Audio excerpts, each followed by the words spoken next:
Hey, folks, welcome back to another Timonspodcast. I'm your host, Timon, and this is my podcast. Awesome conversations with awesome people. And honestly, whatever I want to get into, that's the deal of this podcast. And so today I've got something great to get into. But before that, let's get into some business. You look stressed. Let me tell you. You sound stressed. You feel stressed. You look stressed. And I've got a solution for you, and that's Quiet River Massage and Revival in Syracuse, Indiana. Thank you so much, Jasmine, for sponsoring today's episode. Guys, get yourself over to Jasmine. She's got magical hands and will definitely solve any of your stressed issues.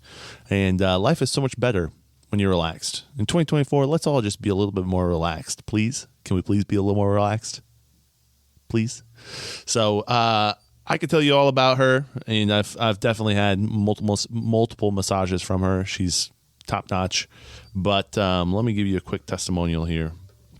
This is from Lori. Lori says, from the moment you walk in the building, you feel the transformation begin. Your body starts relaxing from the quiet decor and lighting and Jasmine's gentle voice and spirit. Then Jasmine works her magic. My back and shoulders hold my stress in knots and lumps. She patiently and methodically works on all the areas that are needing her expert attention. Yeah, Jasmine's an expert. You definitely should go check her out. Quiet River Massage and Revival.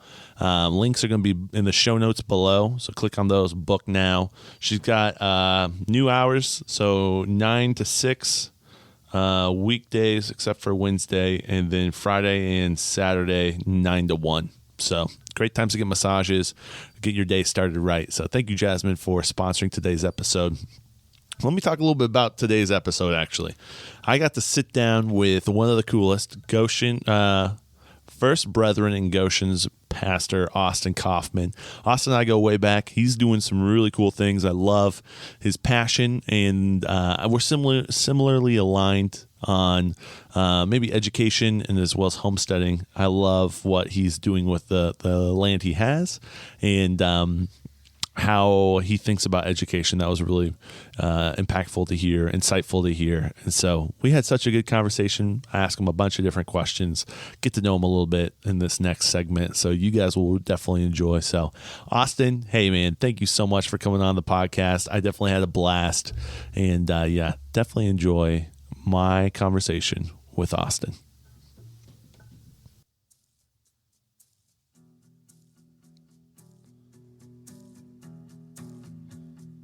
Welcome, Austin. Thanks so much for joining me today. This is going to be a fun time. Yeah, thanks for having me on. I'm looking forward to it. My first question before we even start anything, have you ever been on a podcast before? No, never. Let's go. Not once. Dude, you have like you said, a Phase 4 podcast. No, Voice That's for right. I've known you for a while. And I was trying to think back to like when we probably officially met, and I think it was when my dad was worship pastor over at Jefferson. Yeah, that would be right. I think you guys all sat kind of in the front row there with your mom. Yeah, but then our wedding would have been the next. I think your younger brothers maybe were there, but I don't know if you came to our wedding. Yeah, I don't have a memory of that. Yeah.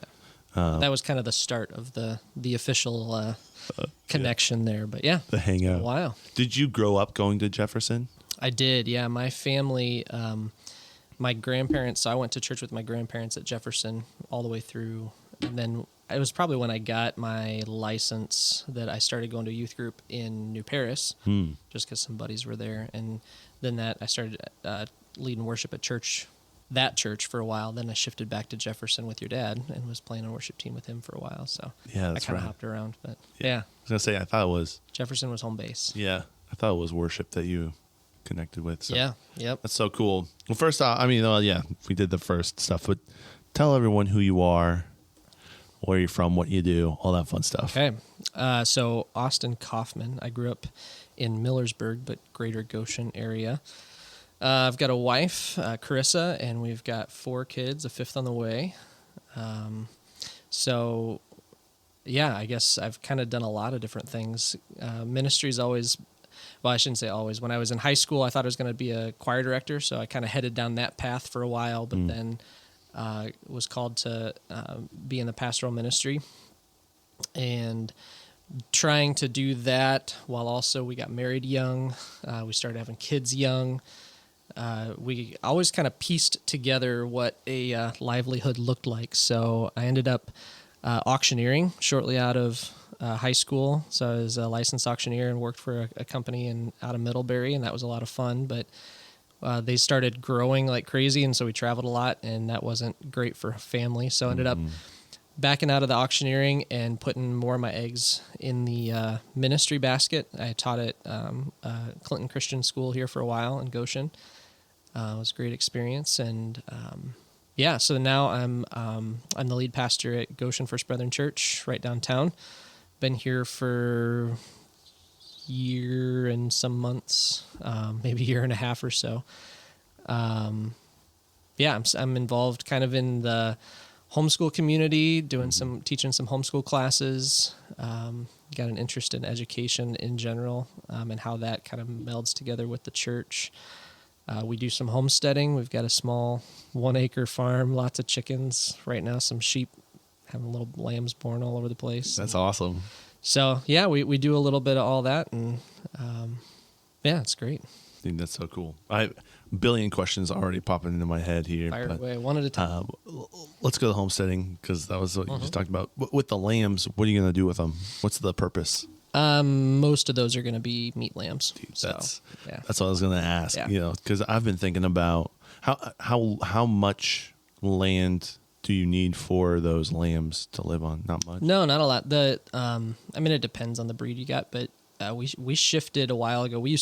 I grew up raising lambs, and we always had a wool breed that was pretty common around here. But then we shifted to this. It almost looks like a goat, but it's not. It's a hair sheep, so you don't have to shear them. Oh. They're bred for being out in the mountains, like that, or that's kind of where they originated from. So they're naturally parasite resistant. They end up having their lambs out in the field in the middle of winter. Yeah, they can have like 4 at a time, so they're great. And then they don't require that much. Actually, we don't. We only feed them grain just so that they get into the barn. Most of the time, they're pasture raised. Wow, they do really good. So we only have about a half an acre that's fenced in for them, and we've got 3 ewes and a ram on that. Wow, and they do pretty good. Yeah. So we have a quarter of an acre, and I've been thinking in town. Yeah. And I'm like, what if I guess and then I don't have to worry about mowing. I just have to make sure the neighbors don't snitch. That's right. Well, I'm sure there's probably not an ordinance that's that specific yet. Yeah, I know. Goshen has the ordinance on you can only have 5 chickens. Okay. So you have to get a license. Oh. And so, but I have multiple friends who have chickens in Goshen, and they're like, just get them. Don't even worry about it, man. We're not worrying about it. Just go get them. I'm like, all right. I had a friend unnamed friend in an unnamed city close to here that they got snitched on because their rooster was crowing all the time, which you don't get a rooster. But then they shifted. They got quail. Oh. Quail are silent. They don't make a single noise at all, and they can raise them for meat. And yeah, and that's good. They're tiny. They're like basically chicken nuggets. Yeah. Just you the breast. You can just the breast, and it's super easy to butcher. I just went quail hunting 2 weekends ago. No kidding. Yeah. Where at? Marcellus, Michigan. It's called Rolling Hills, and you buy the amount of quail. We didn't get them all, but I got the majority. Nice. And so then I was able to clean them, and they're so easy to. It was so easy. Really? Will you butcher your sheep? We have before, but oftentimes we just partner with a slaughterhouse, and so we'll take it there. They'll just give us the carcass back, and we'll cut it up. So, oh, nice. Yeah, we do our own. We've always done our own cuts and stuff. Yeah, like hogs. We'll butcher hogs usually once a year, and so we've got all the equipment to do that. Sheep are a little bit weird, I guess, because there's something in the wool that if it touches the meat, it instantly spoils it. So you have to be really careful in that whole process. Wow. But yeah, so no, we don't. Do you keep the wool as well? We've never done that. I'd like to. That's one thing I told Carissa. Down the road, I want to get one of those big looms, and start like making our own rugs and stuff. Yeah, wool sweaters and everything. Yeah, it takes up a room like this size with multiple children. That's not really a space efficient option. Yeah. Interesting. Yeah, you just piqued my interest on the sheep. I've been thinking about it. Yeah. Especially when you read the Old Testament, and that was such an integral part of people's lives. For sure. Yeah. Was that Yeah. Not everybody likes the taste of lamb, but they're actually pretty economical. They're one of the animals that convert their grass and feed into meat, and then they have a shorter raising 9 months period or something, right? Yep. Yeah, it's not. I really do love the taste of it. Yeah, so I do too. Allison's not a big fan, but I love it. So just season it up. Yeah, a little bit of rosemary, a little lemon, you'll be fine. Yeah, that's awesome. Yeah, I would love to know. So I see you once a week. Yeah. For no reason at all. That's correct. No reason at all. But it's been really enjoyable getting to just chat with you, every week and connect. And the reason kind of why I wanted the podcast is I love seeing what you're doing here at First Brethren. And I think it's really interesting that you grew up in the Brethren Church and you're back here at this Brethren church and doing cool things. So you want to talk a little bit about how you got here, what that process was, things like that? Yeah, so kind of a weird turn of events. My great grandparents were actually members of this church. Wow. Back in 60s, and they were a part of a group that left this church to go plant Jefferson. Kind of a strange. And they were kind of sister churches. Yeah, in a way. Yeah. So the churches can split for funny reasons sometimes, and this had to do something with Sunday school, and I'm sure there were other factors. But anyway, so my great grandparents were a part of that. My grandma was, I think, a teenager when they left to go plant Jefferson. So I grew up in Jefferson, but there was always kind of a connection between. They both stayed brethren, in the same congregation, or denomination. So I was assistant pastor in another church south of Goshen. And we had left that church, and I was working at Forest River doing some computer stuff, learning as I go. And then the folks here at Goshen just called and asked if I'd be interested in candidating here. Wow. Was your name like on a list or no, something? Well, not that I don't know. Yeah. Not that I'm aware of. Yeah. There was some connections between the church that I had been at and this church. Cool. So yeah, I'm sure that's probably how it came about. But yeah, so I sat down with them, and I wasn't totally sure that that's. I knew that eventually, just because it seems like the Lord has called me into preaching and teaching ministry. So obviously, that takes place in a church. So but I wasn't sure. Actually, I think it was it's the Saturday before I met with the folks here at this church that I was talking with a pastor at the church we were attending, and we were talking about, hey, what does it look like for me to start serving there more regularly? And that was really exciting. But then the Lord opened this door, and so it was kind of a neat and exhilarating time. But I loved the folks here at Goshen First, the heart that they had to open up God's Word and to kind of just go back and dive into verse by verse. I'm a one-trick pony, so that's like, I don't have great church growth mentality or strategy or anything like that. It's just, I'm gonna busing ministry. No. Yeah, that's right. I think it's Isaiah 55 that talks about that the word of God goes out and it does not return void. It accomplishes that for which it was purposed. And so that was my mentality. I'm gonna go. We're gonna open up the Word together, and we're gonna see what happens. And so far, there's been some really cool things going on here. And another. I didn't think I was like a catchphrase kind of guy. Usually that they annoy me, like, because I'm like, life is not that simple that you can just like throw it on a bumper sticker. Right. Put it in a fortune cookie. Right. And then, right. But then you start like centering around some things. So like one thing that has surfaced for me since I've come here is following Jesus is not easy, but it's simple. It's not easy. Like there's a lot of hard stuff that comes along with that, but it is simple. And we found that as we walk through verse by verse, that there's pretty similar themes that pop up that say, here's what Christian life is like. Here's what church life is like. And they kind of keep repeating themselves. And it's like, okay, so it's pretty simple. Here's all the people who messed up. Yeah. In the Bible over and over and over. Yeah. Right. Yeah. And their mess ups are fairly common. Like that's, imagine that there's common struggles for humanity. So yeah, that's been a really helpful thing too, that as we've come here, I've thought through things like, table fellowship. One thing that I think, we miss a lot in the church, but also just in our world, is sitting across a table with each other, sharing a meal together, talking with each other. So, we started doing more of that. Obviously open up the word. The apostles' teaching is really central. Prayer is another one that, it's funny how central that is to the faith, and yet how that's one that we kind of assume it's going to just happen in the prayer closet and then don't have it happen in the church, when like most of Christian history, prayer meetings were central to, especially when you see revival in the church, oftentimes is centered around people got together for prayer meetings. So yeah, prayer is a big one. Hospitality, reaching out to folks that way. So yeah, again, it's not been easy. There's been some challenges along the way, even in the first year and a half, because that's, you get sinners together, which is the church, right? We come together under a common salvation, but we're also sinners. And then when you put sinners in close proximity, imagine that they're going to sin. Right. So I'm going to sin. We're all going to sin. It's going to become an issue. So there's challenges. But it still is pretty simple what the Lord calls us to do. So it's exciting. It's cool. Yeah. I really love kind of how you're utilizing this space too.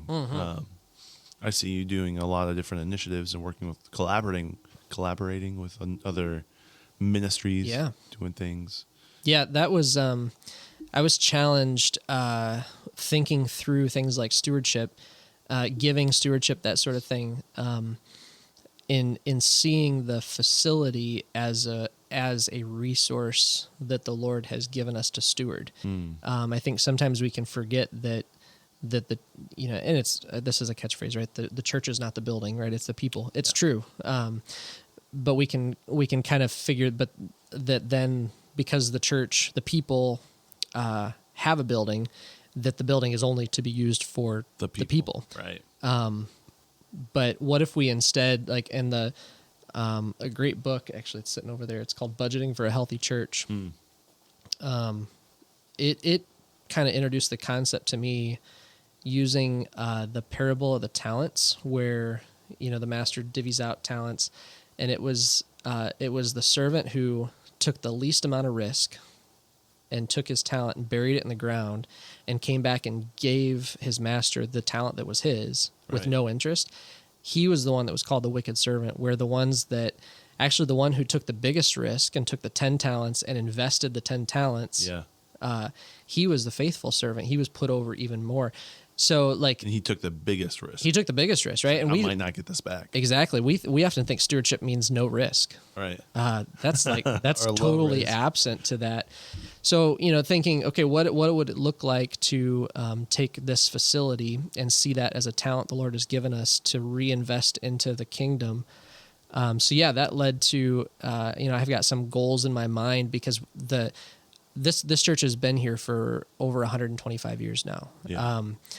And the people here have done just a stellar job of keeping this facility in great working order. It's a great place to be. And so, how do we then turn a profit on that? That led to some conversation with another local church and ministry called Downtown Ministries, where it actually started because our parsonage, since we live on we own a homestead, we didn't need use of the parsonage.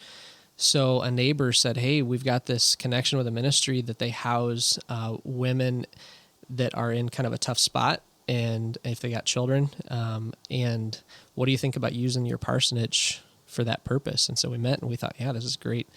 But then that led to also using the facility for classes and such. So that's been a great partnership. I was going to say, if it's sitting empty, why not? Right, exactly. Yeah. Yeah, and so, there's still risk, right? Because when you have people using a facility, right, it gets used. Right, it gets used, right? There's, especially these days, there's a lot of heating costs and there's stuff like that. But, we can work that stuff can all be worked out. And there's going to be things that go wrong that we have to figure out, but that's fine. Like, wouldn't it be better for things to have to be worked through because the building is being used for the kingdom than for it to sit in pristine shape and empty? Yeah. So that's people might disagree with me, but that's my thought on it. Well, I love you. You're so central to downtown. Like you're in downtown, and you see a lot of traffic, a lot of people walking through. You've got the missions. Yeah. Is it The thrift store? Yeah. Mm-hmm. Yeah. So that I forget how many. It's probably been around 10 years plus. And yeah, the thrift store, and it, we are so central to downtown, and yet like we're so hidden for some reason. Clinton Street is just kind of like off the beaten path here. Even though I'm staring at the courthouse clock, like a lot of people are like, "Wait, First Brethren, where?" But yeah, the thrift store is a great. Oh, you're tucked away. Yeah, you're tucked away in the center of everything. Exactly right. and signage is a difficult thing here, so we should talk with Goshen City about a nice permit for a more visible sign. But anyway, do you like the fair where they shoot a huge beam of light and like circle around? Yes, right? So that might be a little rough, but yes, So the thrift store, it was that's kind of a cool ministry that that coming into the church I've gotten to know how that relationship, because it's actually a separate entity from the church. It's its own organization. But all the funds, all the profit from that organization goes to fund missions, both local and global, that the church has supported. So, yeah, it's generating a lot of money. And what's really cool about it is, so that money goes and supports things like the Window and Salvation Army, but then also like a Spanish World Mission, or not Spanish World, but a mission in Spain, the Philippines, some other places too. That's around cool. The globe. But it's also a service to the community, because we've got great clothing, great other stuff, lots of stuff that is cheap. And so, I mean, we've got folks from the community that come in just about every week, outfitting their kids. We've got a lot of great people that donate good quality clothes. Everything gets washed. Yeah. That's a cool connection to the community that was kind of unexpected at first. At first I'm thinking like, oh man, it's like a continuous garage sale. Nobody likes doing garage sales. It's like, that's going to be a headache. But the folks have managed that so well. And we've got great volunteers from the church that keep that thing running and really produce a lot out of there. So yeah, that's been a blessing. That's awesome, man. Yep. Well, I went to the Christmas Eve service you had here. Mm-hmm. That was really awesome to partake in. But I've not been to a normal Sunday service. Sure. And so I'd love to hear kind of what that looks like. Are you more in line, because we both went to Jefferson Brethren, would it be similar to a Jefferson Brethren, or maybe a different type of church, or are you taking your own kind of? Sure. How is that all? Yeah, that's a great question. So my thought, I think from my understanding, there's a lot of variation in the Brethren denomination. Okay. So I don't think you could hold one. They don't all do it. It's not like say this is Catholic where they all do the same thing at the same time, right? Right. And that's the Protestant. Yeah, world we kind of have a thing for that. Yeah. So, I got several thoughts swirling around my head. One of the things that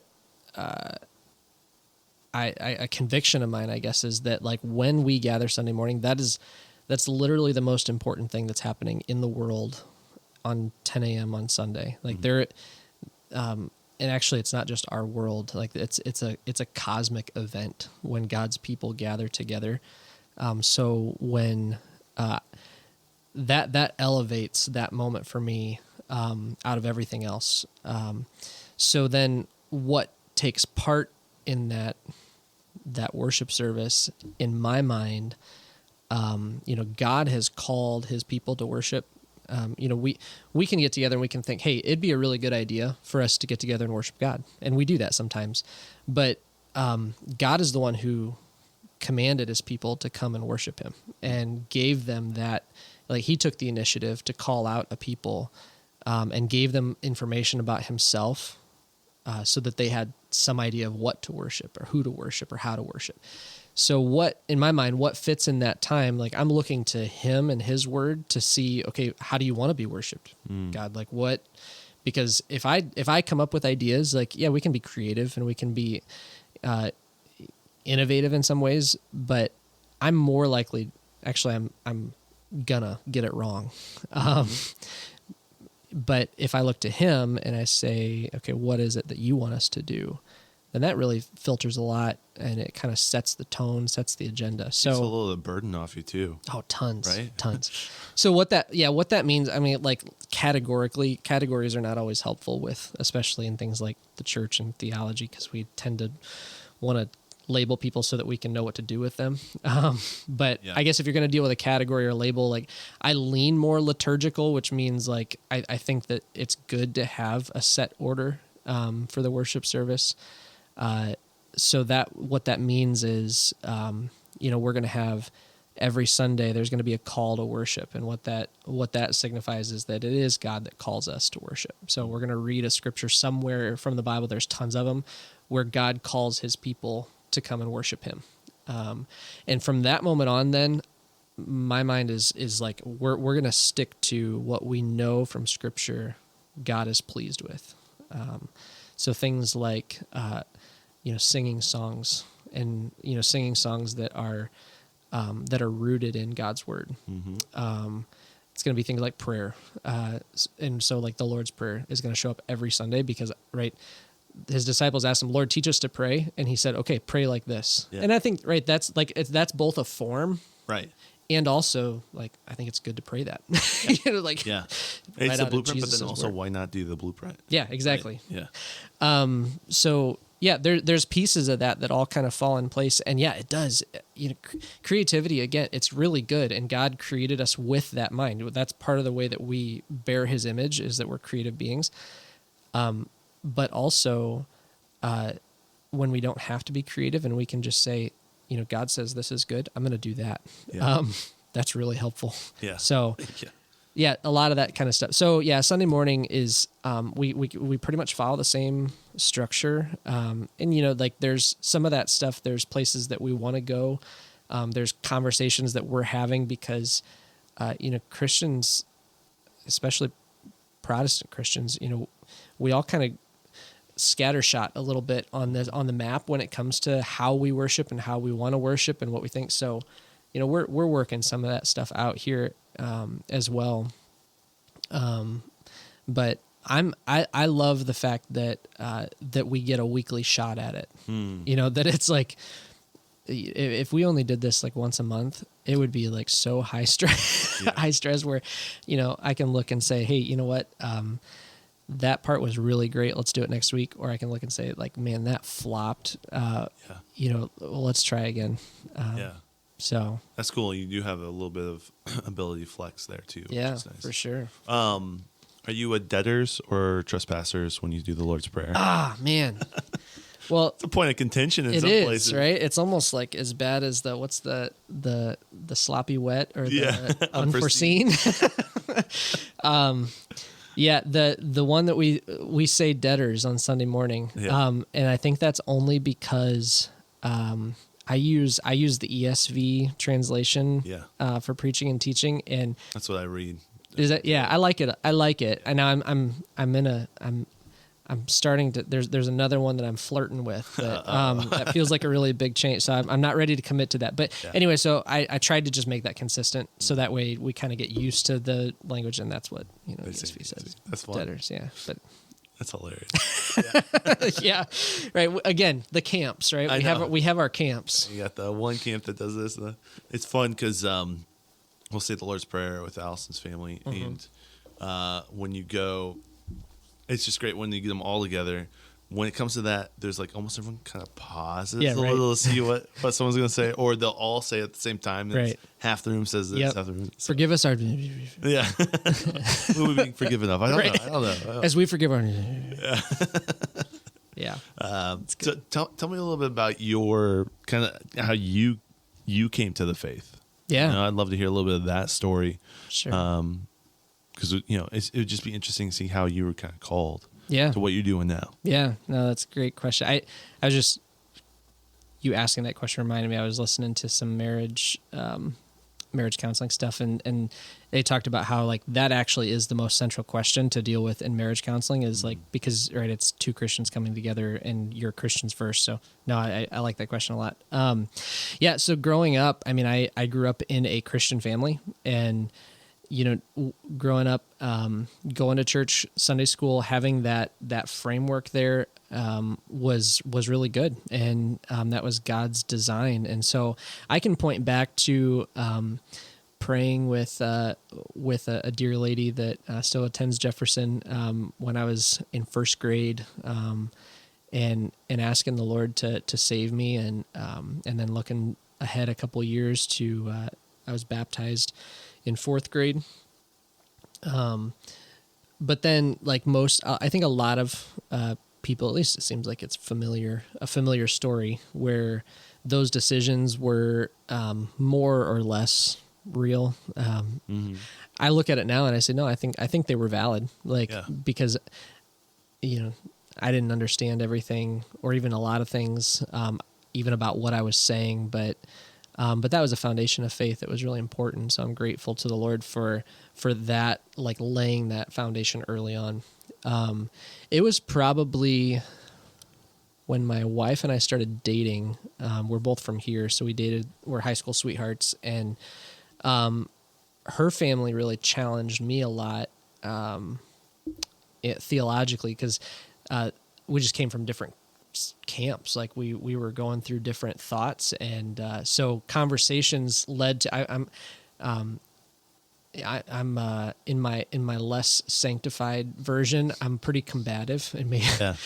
So like, I'd hear a thought that I didn't like, and so my reaction to that was I would go read what her family was talking about, so that way I could argue against them. And lo and behold, I ended up being convinced by a lot of the stuff that I read.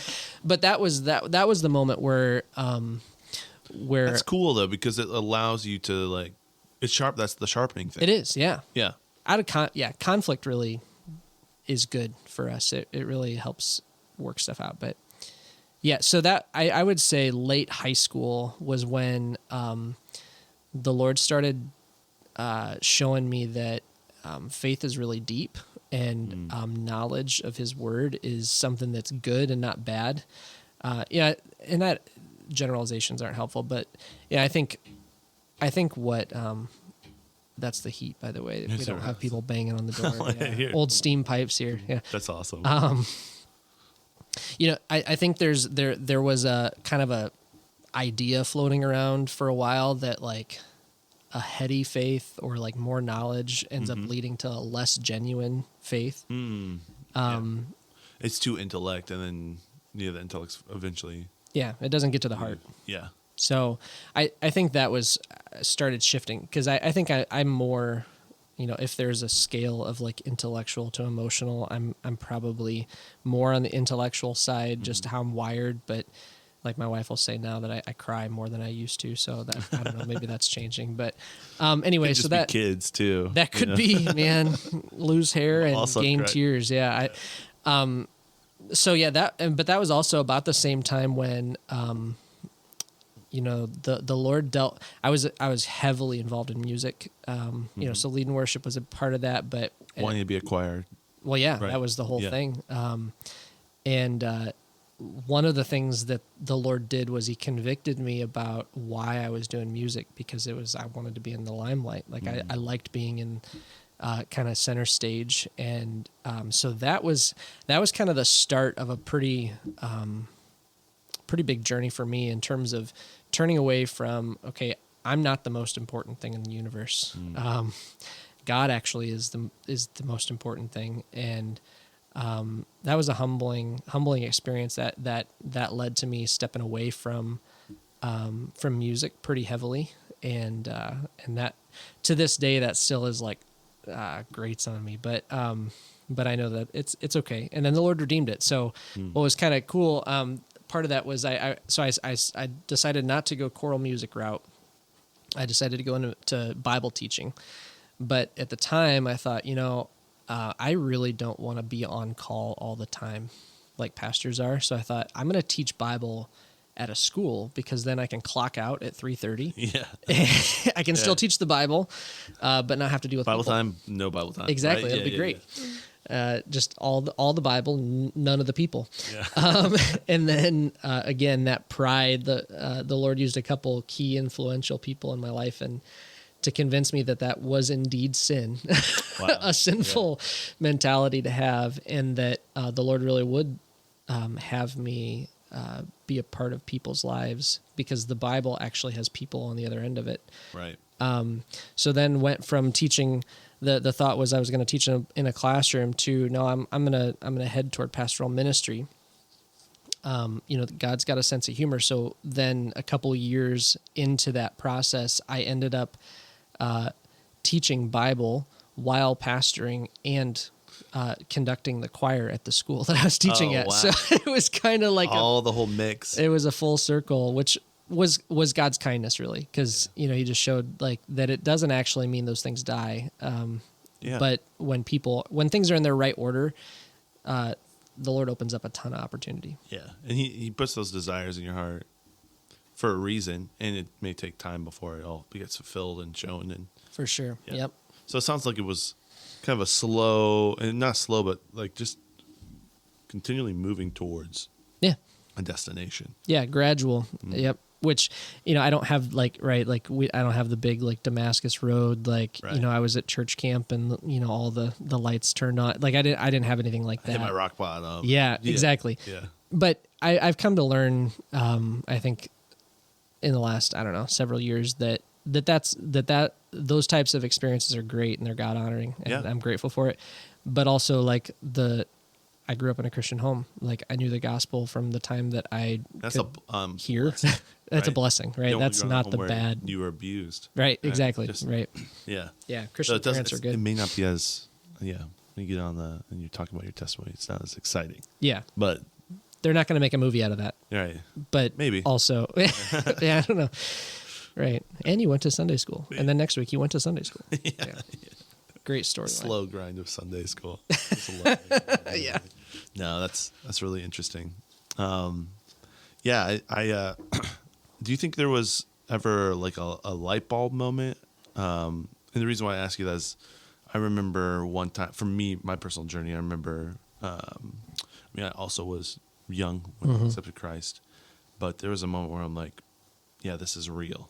Where I knew it was real, all this stuff, but I'm thinking back to my early 20s where it was very distinct, like, I believe this. Like, I know it's been part of my family, it's been part of this stuff, but this is where it kind of almost became, like I said, a light bulb. Sure. Turned on and everything started to get illuminated a little bit more. Yeah.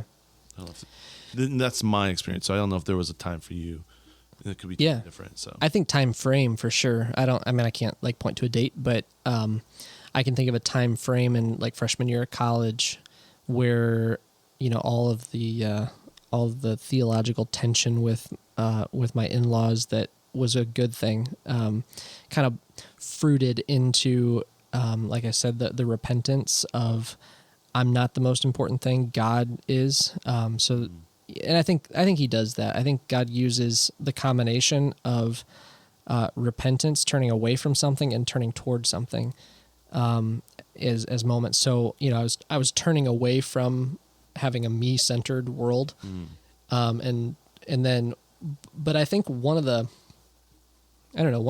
key aspects of that was learning that genuine faith can be intellectual. Like Jesus said, to love God with all your mind. That's a part of that, the greatest commandment. Because I think growing up, and again, generalizations aren't usually helpful, but my experience was that, it seemed like I needed to have some like constant emotional, like spontaneous sort of thing. And I chased that for a while. Even like worship music, the way that I would think through that is like, okay, if we repeat this chorus, 3 times, then that's really going to get the Spirit moving, and people are going to like experience the emotion that's added. And the scriptures repeat songs. I mean, David repeats. Yeah. So I'm not saying repetition by itself, but you know what I mean? Like that was genuine faith. That was the formula in a way, or this is the way to do it. Yeah. Or like worship. Yeah. Like the Lord is pleased with that worship. And if I go read my Bible or like read a book on theology or something, that's all preparation for that emotional worship. Where reality is that, me sitting and reading a book about, any topic of theology, that's actually an act of worship. Yeah. It's strengthening your relationship. Yeah, it is. Well, and like, we're wired differently. So, for me, who's wired that way, of course God wants me to offer that as my worship, like, so I think that was kind of a turning point where I felt like the way that I'm wired can actually be used in genuine worship to the Lord. Because that's really like, I think what every human heart, whether we acknowledge it or not, what every human heart wants is to please God. I mean, we're his creatures. So that's what we're called to do, is to love and obey, glorify him. Right. So, so that's innate in us. Exactly. Yeah. So when you find out like, hey, actually the way God created me, like I can worship him in a way that's pleasing to him. Yeah. Okay. That's good. So yeah, I think that probably like senior year of high school into freshman year college, when that and started beyond, to like make a little bit more sense, and you didn't feel like weird about doing the things that you enjoyed and loved. Exactly. Yeah. Exactly. That's Yep. Cool. Yeah. That's very interesting. I'm going to switch a little bit and go back to something you mentioned right at the start, which was education, some of the stuff you got into. I know during COVID, there was a real look at doing some of the homeschool stuff. Yeah, right. I'd love to hear a little bit about that, and then now kind of what you're going into. Yeah, so COVID land was nuts. I had been teaching at a smaller Christian school in Goshen here prior to COVID, and then everything shut down, and that was it was a weird time. And also, I think, right, like any crisis, there's some good and some bad that came out of it. We learned a lot of lessons. Technology was a blessing at that point where, we could still carry on the best that we could in that time. But one of the convictions, and I would say I knew this before we got to that point, but a conviction that was really solidified when everybody was at home was that no, actually, like, education is the parent's job. The Lord gives children to parents in order to disciple and train them. And, what happened was COVID actually like forced education to happen in the home, where it hadn't had, again, generalization, it hadn't been that way for a long time, where education happened in a building somewhere else. Wasn't the norm. It wasn't the norm. Exactly. And then all of a sudden it was the norm. Right. Yeah. So, and we have there's something when you're like, when you're faced with something like in front of you, when it's placed in your lap, you have to decide what to do with it. So I saw a bunch of people deciding after they kind of went through that, we got through the whole, how do we do this school thing? Can we keep kids on track as best we can through the COVID? And then at the backside of that, I saw a lot of parents just kind of looking at each other and saying, okay, wait a minute. We did this for the last however many months it was. And at the same time, there's the public school, there was a lot of kind of realization of what was being taught to their kids, and they're realizing that's not what we want our kids to learn. So there was, again, that conflict that kind of led to, we should look at this again. So that was when I created an organization at the time called Indiana Homeschool Connection, because what I saw was a lot of people were exiting schools, not just public schools, but even like Christian schools were exiting the school environment and headed toward homeschooling. And there was already such a rich homeschool environment in our area. Yeah. I mean, there's resources. There are teachers here that have been teaching in the homeschool world for decades, and I mean, they're just killing it. And yet, homeschooling has this kind of innate quality to it where they'll be doing that in somebody's basement and nobody will know about it. Right. Right? Like nobody else. So there's, in fact, one of the light bulb moments in that realm was I found this bookstore, homeschool curriculum bookstore, that was operating online only out of this basement of a couple moms that were running this business, and nobody knew about it. Like most of their business came from Canada, and there's like homeschoolers that are right down the road didn't know it existed. And there's a lot of factors into that. But anyway, so that's my goal, was to try to just make connections and say, hey, like they're doing this class over here. Right. These people need that. Can you guys pair up, help each other out? So we did that for a little while. And one of my main goals in doing that was to educate parents to help folks realize that education is the parent's responsibility. You can partner with a lot of different resources to do it, but parents have to realize that you're the one guiding it. Yeah, it's my job. Yeah. So I think homeschooling is really great for that.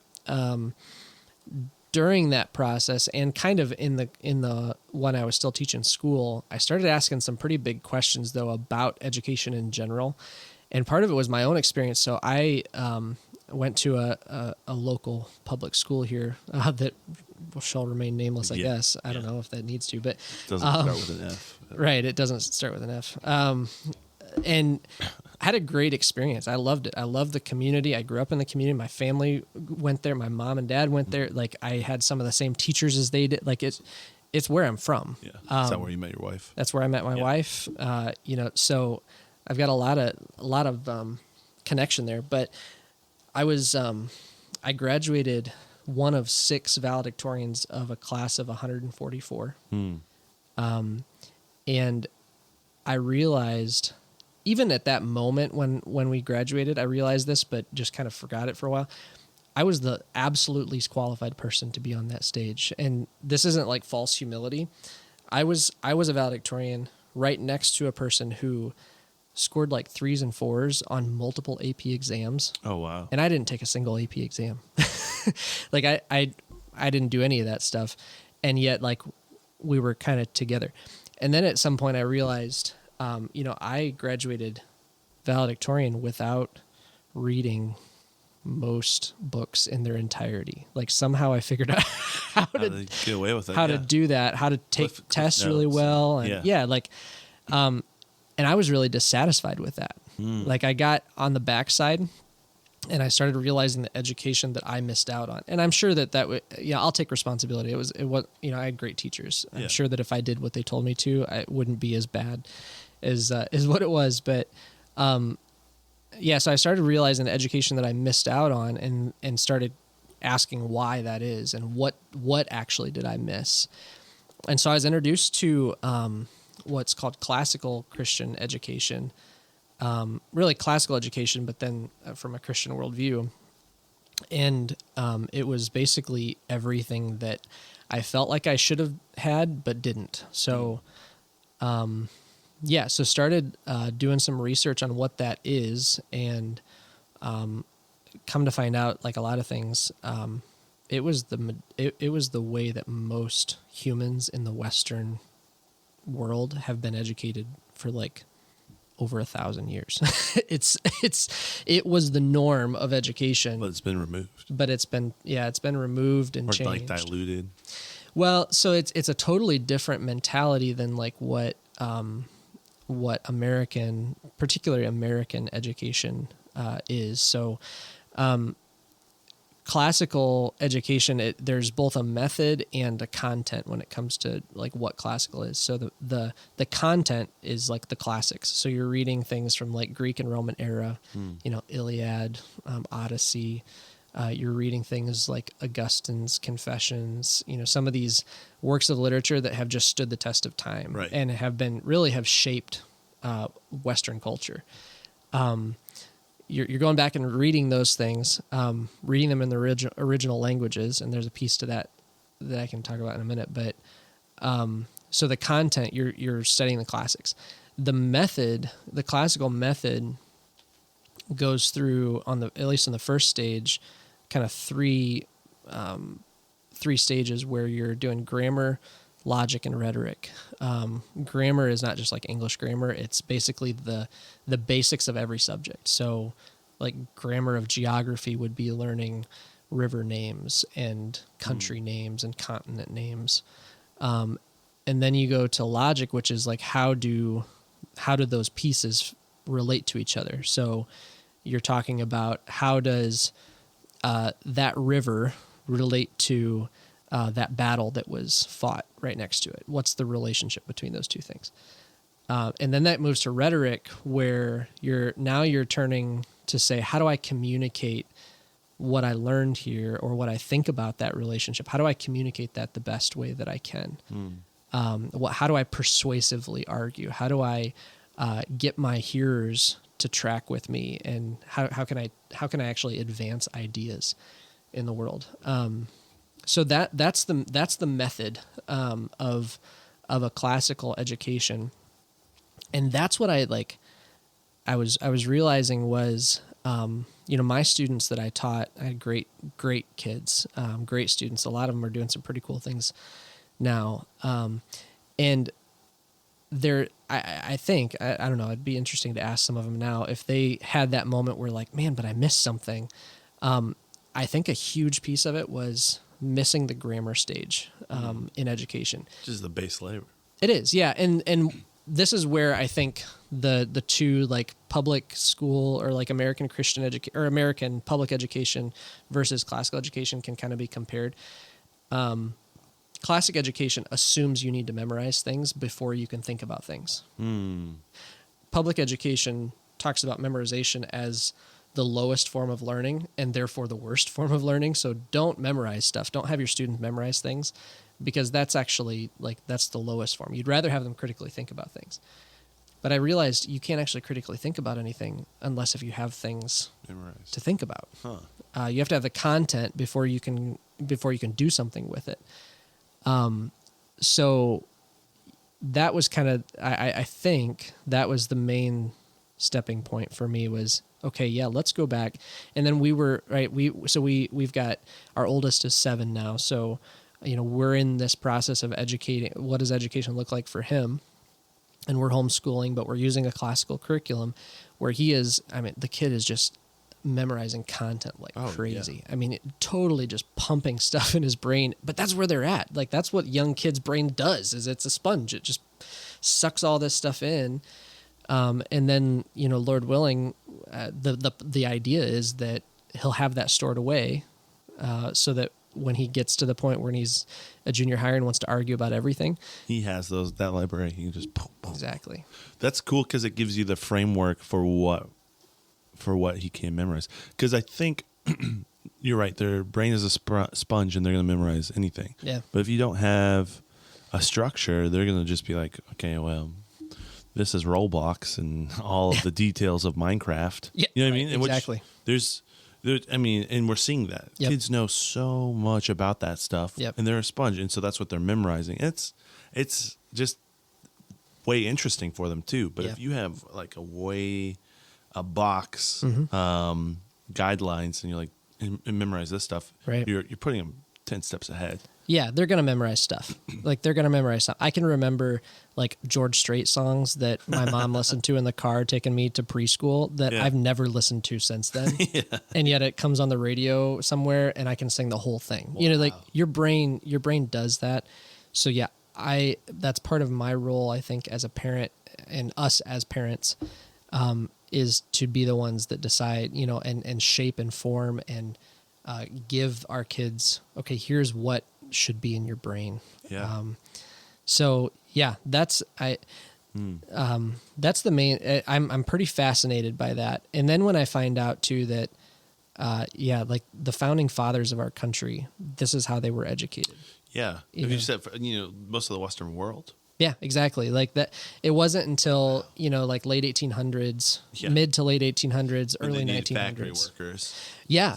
Let's read. Yeah. So that's where, like I was looking through a book that is just kind of talking about what classical education, and his name is Martin Cothran, and he put it this way, that today's education teaches students what to think and how to do, where classical education teaches students how to think and what to do. So, it's a flip-flop. Yeah, it is. It's a total flip-flop, where now it's about, progress. The content of what we're learning is all about progressing to the next stage, which means that we think newer is better, old is worse. So let's move past the old thoughts of history and move forward into the new thoughts. And then pragmatism, which is like whatever works best. So like, yeah, if we need factory workers right now, then we're going to push vocational training as education.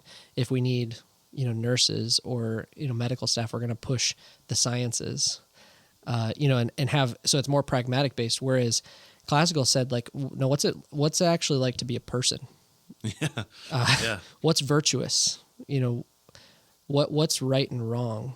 Because people will learn the sciences if they need to. They'll learn the skills if they, If you teach somebody how to think, then they can apply those principles to any subject and excel. That's why you had guys going to Harvard when they were 14, back in the founding era, because they were taught how to do this. So then you just, okay, well, here's your textbook for, political science, go and run with it. Right. It's just. And then they're like, oh yeah, this makes sense. Right.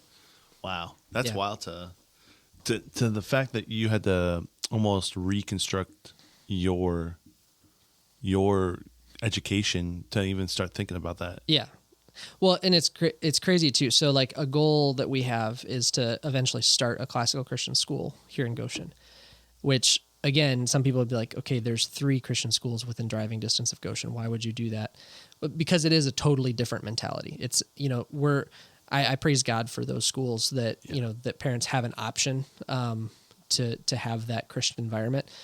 And yet like there's something qualitatively different about the educational model of classical education versus the other schools. I want to push back on those parents. I mean, don't mean to be mean about that stuff, but I've seen the same kids go through Christian schools and be the same or worse, or make the same decisions as the kids in public school. Yeah. But the only difference is your parents are paying extremely more money for for the same results. Right. And so, I understand that. Yeah.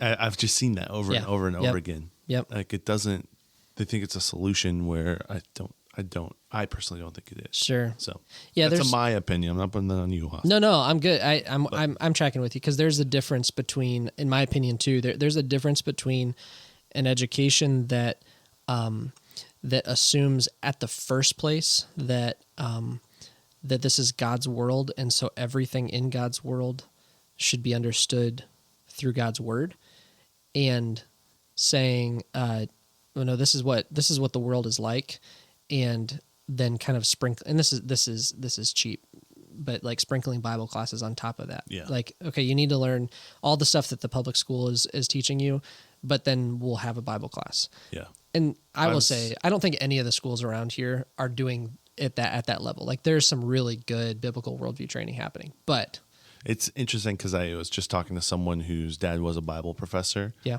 And he's like, I don't want to be a Bible professor. And his coworker was like, well, just don't teach it well. And I'll get a new one. Don't worry about it. At a Christian school. And it's like, and that wasn't one around here, but it was just interesting to hear.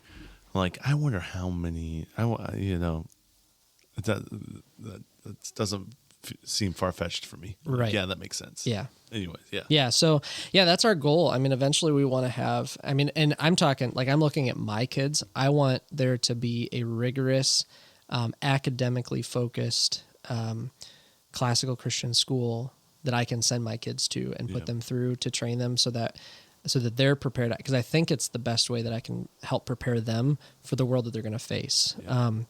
And so I don't know what our timetable is for that, but When it might be when you was in high school, right? it may be, It's. I'm just this made me think about something. I had a guy on my podcast, and he was talking about his parents wanted to send him to a higher level education, so they sent him to the Catholic school. Yeah. I never think about St. John's right down the road. Yeah.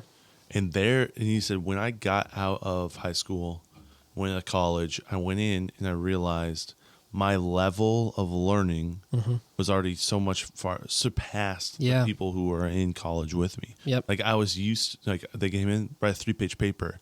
And he's like, okay, I've been writing 20 pages in high school. Right. And so it's just, I've never, it's crazy to think that, but that's, I think there's a really cool connection there that he experienced too, because I think you're right that like Catholic schools, church-run schools are more likely to have held on to some of the principles of classical education than other schools have. Now, I again, right, I guess I didn't count St. John's, but that would definitely count in there. I never think about it. Right. But that's the Protestant. There. Right. Yeah. Right. And we shouldn't. I mean, they're there. But, but I think that's another key piece for me with education too, and maybe one of the differences between a school that we would start in one of the schools that are existing, with St. John's being an exception, is that I think the church actually should care a lot about education. So in the first place, it's parents' responsibility, but what's the church's role? Well, we're supposed to equip the saints for the work of ministry. So if you're a parent, part of your ministry is educating your kids, raising them up in the fear and admonition of the Lord, and, teaching them to obey all that I've commanded you. Like that's part of what parenting is. So then the church's role is to come in and support parents in doing that and to equip parents to do that. So what's one way that we could do that? Well, we could provide a school that we all agree on, we're all coming from the same place, that we say, here, we want to partner with you parents, not taking your place. In fact, we are as when we have your kids at the school, we are basically just kind of stepping in for you in that moment. And yet you're still the parents. So, it's a closer connection to the church than maybe what some, and a couple of the schools here still have somewhat of a connection to the church, but I think a really deep-rooted connection is a good thing, and I think like the Catholic schools, those would be a good example of how that you can sustain a lot. Yeah, it's interesting. Well, I got one more question. Maybe we can wrap it up. Sounds good. We've gone for a little bit, which is good. So such a good combo. Yeah. This kind of came out of as we've been talking. It's interesting to see a lot of our generation maybe taking a step away from the church. Now there are people who are wanting to be who are re-engaging. Yeah. But I just think of a lot of my friends I grew up with in the church who are kind of doing their own thing. Sure. Why do you think that is? Why is there just kind of that vibe? And maybe that's just me picking up on it. No, I think you're onto something. Yeah, I mean, it's right. There's people that are taking that step away, so that means that the reasons why are just as numerous as the people. Right, yeah, there's no one reason. Right, but I think as we, especially because of like things like social media, we can kind of create a somewhat of a plot graph with these folks, and we start hearing similar themes surface, and and I think there's probably a couple different camps. One, I'll speak from experience to some folks that we're in community with. I think there's one camp where we look at the Christianity that we grew up with that was, our parents' Christianity. And our parents' Christianity, if you look just kind of sociologically, this is the birth of the megachurch movement. This is when they kind of went in their earlier days. They were a part of the Jesus culture thing, where that was a reaction against the sort of like fundamental, structured, dead, all those labels that we'd slap on it, liturgical, so right, we shift back and forth a lot. So I think in our generation, we're seeing some younger people say, okay, I missed out on some depth because, and this is me. I thought that true faith was, just a relationship with Jesus, personal, it didn't have to be like heady. It was all about the heart, all emotions. Yeah. All emotions. I would use the term like fluff, and I want to be careful because I don't want to like cast any shade on any, the people that introduced me to Jesus, so it's hard to have this conversation in your community. But I think there's a lot of folks that our age that are looking at that and saying, but I'm not so sure that I know how to stand on solid footing in our day and age with that foundation. I think I need something more than what I was given as a kid. Emotions don't help you combat just the lies. Thrown around a ton. You can just get swayed from thing to thing to thing. Exactly. And just follow. It's like a swell. Right. Up and down. Yeah. Well, I think, so I see a lot of young people reviving into like an interest into theology and wanting more of like coming. Well, this is what there's a big movement, I think, within our generation of people that are going back to things like the Catholic Church or Eastern Orthodoxy, because all of a sudden we realize, hey, actually, I don't think I have the right to reinvent my faith however I want it to be. Like we want something that's deeper rooted. We want something that is more lasting. So I think there's some been around for years. Yeah, and sustained. Yeah. And I think there's some good stuff in as a part of that. That's where I'm at. I think so I think we kind of will congregate. I think there's also there's a good group of Jesus followers in our generation that still wouldn't go to a more doctrinal or heady tradition, and yet still are trying to figure out what is it that I need to manage through this world, because things are nuts. I mean, you look through world history, there's been times where things have always been nuts, right? Like it's not like we're the only people who have ever dealt with like crazy immorality or like weird social stuff. It's happened, but I've heard a lot of people say that like the pace of the weirdness is really kind of uncanny for our day. And so I think whatever it is, like we got to figure out, okay, how can we just last and survive and hold on to faith and family and traditions and and so I think there's a good hold on to truth. Yeah. I was just this is probably my last kind of thought on the whole thing was what you just said was truth. Like we live in a world that says you do you. They say like that's your truth, that's not my truth. When I was teaching, I was at Target one day, and in that cheap section there was this mirror that you could hang up in your locker, and it had etched on it, "Live your truth." So the idea was, you could wake up in the morning, you could look at yourself in that mirror and be reminded, hey, I'm going to go out today and live my truth. Well, that's totally opposite to what the Bible says, because Jesus said, I am the truth. He prayed to the Father, your word is truth.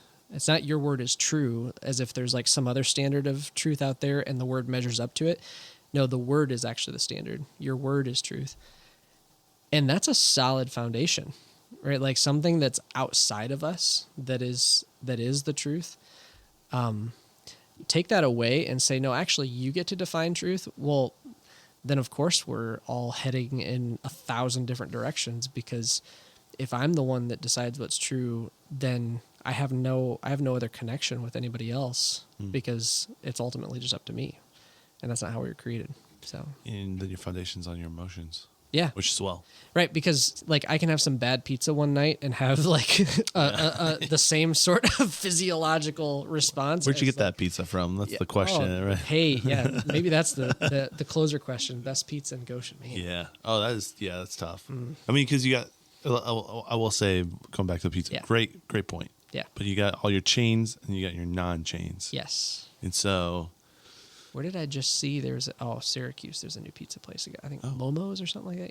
I gotta try that one out. yeah, you gotta try that out too. I like Massimo's. It's good. Yeah. Gracie's is good too. Yeah. Venturi's is nice, but it's expensive. Yeah, it's that's a not treat. like you go and get it every weekend. Yeah. you know, Yeah. Unless yeah. you're a high roller, but yeah. Yeah, that's not us. But man, I like that prosciutto-y fungi pizza. That's where it's at. Yeah. Yeah. Good stuff. Well, Austin, man, this has been fun. Thanks for coming Yeah. on the podcast. Where can people find you, reach you at? Where are you every Sunday? Maybe Sure. just- Yeah. Well, Goshen First Brethren Church, 215 West Clinton Street, right downtown. Every Sunday, and we have Wednesday stuff going on. Soup night on Wednesday. I encourage people just to come eat around the table with us, Cool. and then prayer meeting, Bible study after that. I just got on the X, if that's how it's called. Nice, okay. So I think my handle is what is it? Growing Steady 13. Okay. Growing Steady 13. Facebook, Austin Carissa Kaufman. You can follow us on there, or just Goshen First Brethren on Facebook as well. Yeah, but best thing would be just to hit the brew up sometime like mid to late week. I'm almost always going to be there in the afternoon. Yeah, working, huh? Yeah, that's my spot. So Love it. yeah, Well, Austin, Thanks for man, having thank you me so on. much for coming on. yeah. We'll catch you guys on the next Timonspodcast. Peace.